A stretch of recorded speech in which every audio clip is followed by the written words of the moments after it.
ایک فقیر نے ایک بزرگ کے سامنے بھیک کا سوال کیا اور ساتھ ہی دعا دی، اللہ تعالیٰ تمہیں بادشاہ بنائے۔ بزرگ نے اس سے پوچھا، کیا تم بادشاہ بننا چاہتے ہو؟ فقیر نے حیران ہو کر جواب دیا، جناب میں نسلوں کا فقیر، میں کیسے بادشاہ بن سکتا ہوں؟ بزرگ نے کہا، چلو ہم ایک تجربہ کرتے ہیں، میں تمہیں بادشاہ بنانے میں کامیاب ہو گیا تو تم مجھے حج کراؤ گے، اور میں اگر ناکام ہو گیا تو میں پوری زندگی تمہاری کفالت کروں گا۔ فقیر مان گیا۔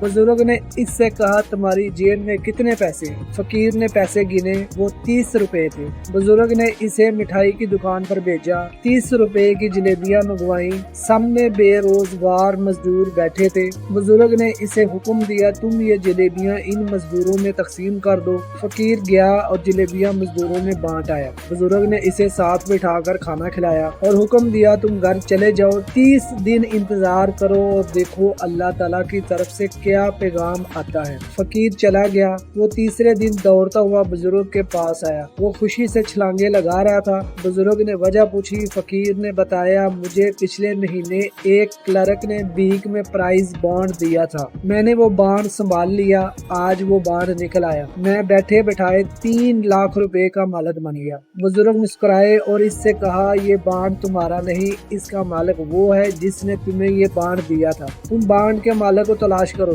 یہ رقم اسے واپس کر دو اور انتظار کرو اللہ تعالیٰ کی طرف سے کیا پیغام آتا ہے۔ فقیر کو یہ آئیڈیا بہت برا لگا، لیکن اس کے باوجود اس نے کلرک کو تلاش کیا اور بانڈ لے کر اس کے پاس پہنچ گیا۔ کلرک فقیر کی ایمانداری پر حیران رہ گیا۔ وہ فقیر کے ساتھ دفتر سے نکلا، ڈی سی آفس گیا، وہاں کنسٹرکشن کمپنی رجسٹر کروائی، فقیر کو 50% کا حصہ دار بنایا اور سرکاری ٹھیکے لینا شروع کر دیے۔ وہ دونوں مل کر کام کرتے تھے، کلرک ٹھیکہ لیتا تھا اور فقیر کام کرواتا تھا۔ یہ کمپنی مزدوروں کو 3 وقت کا کھانا دیتی تھی۔ کمپنی چل پڑی، کلرک اور فقیر دونوں امیر ہو گئے۔ یہ دونوں بزرگوں کو ہر سال حج پر بھجواتے تھے اور شام کے وقت فقیروں کو روک کر انہیں بادشاہ بننے کا نسخہ بتاتے تھے۔ یہ کمپنی آج بھی قائم ہے، اس میں اب کلرک اور فقیر کے بچے کام کرتے ہیں۔ یہ کمپنی 30 روپے کے صدقے سے شروع ہوئی، یہ اب تک درجنوں لوگوں کو بادشاہوں جیسی زندگی دے چکی ہے۔ میں ذاتی طور پر ایسے 20 لوگوں سے واقف ہوں